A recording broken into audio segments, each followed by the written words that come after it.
प्रदेश से जुड़े हुए अजब गजब घोटाले की जानकारी मिल रही है। सीधा उस खबर का रुख करते हैं। सांप काटने के नाम पर यह घोटाला हुआ बताया जा रहा है। सिवनी में 11 करोड़ 26 लाख का सर्पदंश घोटाला सामने आया है। कमलनाथ सरकार में शुरू हुआ यह घोटाला, मोहन सरकार में इस घोटाले का खुलासा हुआ है। रमेश नाम के शख्स को 30 बार बताया गया मृत और अलग अलग दस्तावेजों में सांप के काटने से मृत बताया गया। मृत बताकर 1 करोड़ 20 लाख रुपए का गबन किया गया है। बड़ी खबर आपको बता दें, मध्य प्रदेश में अजब गजब घोटाला सामने आया है, जहां पर सांप काटने के नाम पर यह बहुत बड़ा घोटाला उजागर होता हुआ। सिवनी से आपको ये अपडेट बता रहे हैं। मध्य प्रदेश के सिवनी में 11 करोड़ 26 लाख का सर्पदंश घोटाला, आप नाम जान लीजिए, सर्पदंश घोटाला। ये कमलनाथ सरकार में ही ये घोटाला शुरू हो गया था और मोहन सरकार में इस घोटाले पर बहुत बड़ा खुलासा आपको बता रहे हैं। रमेश नाम के शख्स को सांप काटता है, 30 बार काटता है, उसे अलग अलग दस्तावेजों में सांप काटने के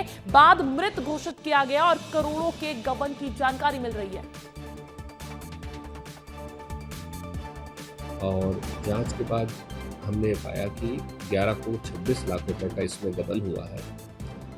47 ऐसे लोग हैं जिनके खाते में ये गबन का पैसा गया है। इसके अलावा जिन लोगों के लॉगिन पासवर्ड से ये गबन हुआ है, उनके भी नाम हमने कार्रवाई के लिए प्रस्तावित किए हैं। फर्जी देख तैयार करके राशि का हरण किया गया है। और देखिए, इस पर अधिक अपडेट्स लेंगे। रंजना दुबे का रुख करते हैं। भोपाल से मेरी सहयोगी मेरे साथ जुड़ गई है। रंजना, बताइएगा कि आखिर सरकार किसको लेकर ये योजना क्या है और इसके तहत ये घोटाले पर अपडेट्स क्या निकलकर सामने आ रही है?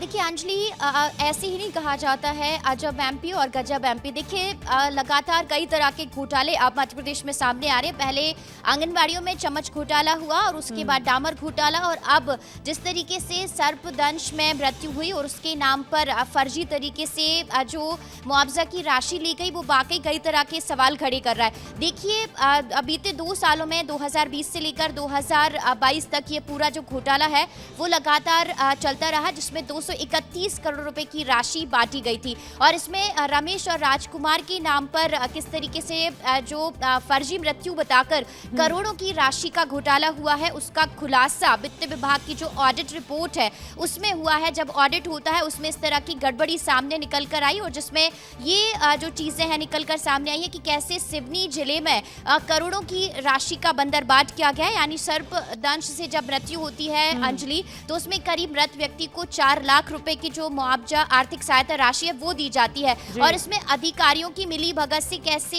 11 करोड़ 26 लाख से ज्यादा राशि का गबन हुआ है, इसको लेकर अब जो गड़बड़ियां हैं वो सामने आई हैं कि कैसे रमेश को 19 से 20 बार मारा गया, तो राजकुमार जो कि फर्जी तरीके से उनको 38 से 40 बार उनको कागजों में मार दिया गया। यानी फर्जी तरीके से जो राशि है उसको हड़पने की कोशिश की गई। और ये सिर्फ सर्पदंश ही नहीं है अंजलि, बल्कि प्राकृतिक आपदाओं में जिनकी भी मौत होती है उसमें फर्जी तरीके से राशि का बंदरबाट हुआ, और ये सब हुआ है अधिकारियों की मिली भगत से। तो अब प्रदेश भर में इस पूरे मामले को लेकर अब छानबीन की जाएगी कि आखिर कहीं और दूसरे जिले भी तो इसी तरह का फर्जीवाड़ा नहीं कर रहे हैं, जहां पर चाहे वो बिल्कुल देखना होगा। अभी तक तो 11 करोड़ 26 लाख के घोटाले गबन की राशि सामने आ रही है। देखना होगा न जाने कितने ही रमेश ऐसे और सामने आते हैं जहां पर सरकारी मुआवजे के नाम पर सरकार को ही ठगने का काम किया जा रहा है। बहुत बहुत शुक्रिया रंजना तमाम जानकारी देने के लिए आपका।